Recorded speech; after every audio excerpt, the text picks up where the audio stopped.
तो जो ऊपर के सीम थे ना, जो कोयला सीम थे, जो सरफेस से बहुत नज़दीक थे, जिनको काम करके बंद कर दिया गया है, उसमें अनाधिकृत रूप से बहुत लोग प्रवेश कर जाते हैं।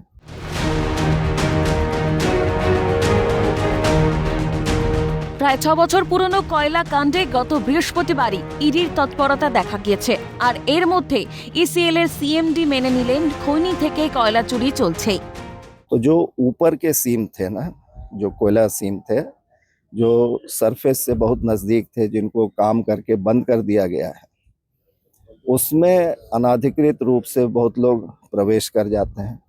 और जो प्रवेश करते हैं वो बेचारे मजदूर हैं, उनको करवाया जाता है।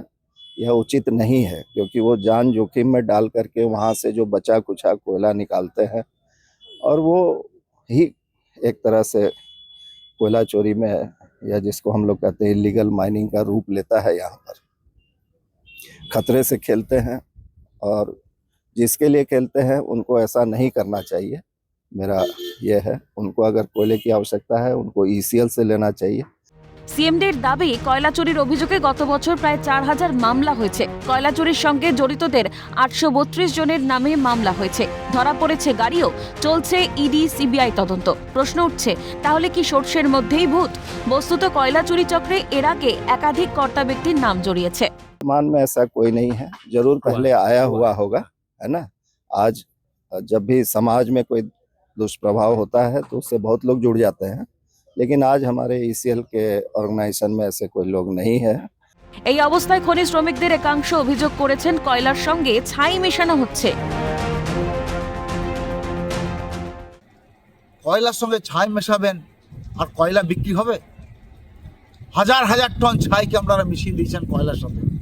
আজকে সেসব পাওয়ার প্ল্যান্টগুলো পর্যন্ত বসে গেছে। আমার কাছে যে খবর আছে, সেখানকার ইঞ্জিনিয়ার একটা রিপোর্ট তৈরি করেছে যে তোমরা যে কয়লাটা ইউজ করছো, সেই কয়লাটাকে আজকে তোমার কয়লাটার জন্য আজকে মেশিনারিগুলো ডিস্টার্ব হচ্ছে। এই অবস্থায় মুখ খুলেছে গেরুয়া শিবির। বিজেপি নেতা অভিজিৎ রায়ের মন্তব্য, আতাতের অধ্যত্ত এমনই পর্যায়ে যে ইডি সিবিআই কেউ পরোয়া করছে না। ইডি সিবিআই এর তদন্ত চলছে, এবং এই তদন্ত চলাকালীন যে সিএমডি জানাচ্ছে যে গত 11 মাসে 4000 কেস হয়েছে। তার মানে নেক্সাসরা কতটা অধ্যত্ত দেখাচ্ছে, ইডি সিবিআই এর তদন্ত চলাকালীনও কিন্তু ইসিএল এ চুরি অব্যাহত। মুখ খুলেছে শাসক দল।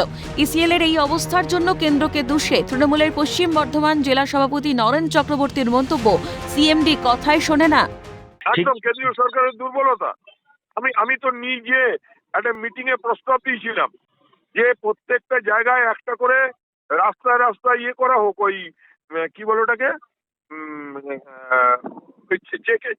চেকিং ক্যাম্প করা হোক একদম। সেখানে কয়লার গাড়ি চেক করা হোক, কিন্তু সেসব কিছুই করা হয়নি। না, এসব করা হয় না। আমাদের প্রস্তাবগুলো সিএমডি সাহেব শোনেন না। যাতে অবৈধ কয়লা উত্তোলন না হয়, এবং ইডি সিবিআই এর যে রেড চলছে সেটাও কিন্তু এই মুহূর্তে কোনো আধিকারিক তার সঙ্গে জড়িত নেই, এমনটাই জানালেন সিএমডি। আগে হয়েছে, এখন দেখার ভবিষ্যতে ইসিএল কি ব্যবস্থা নেয় কয়লা চুরি আটকাতে, এবং ভবিষ্যতে ইডি সিবিআই রেজাল্ট কি আসে। আসানসোল থেকে তিনাঞ্জন চট্টোপাধ্যায়, ক্যালকাটা নিউজ।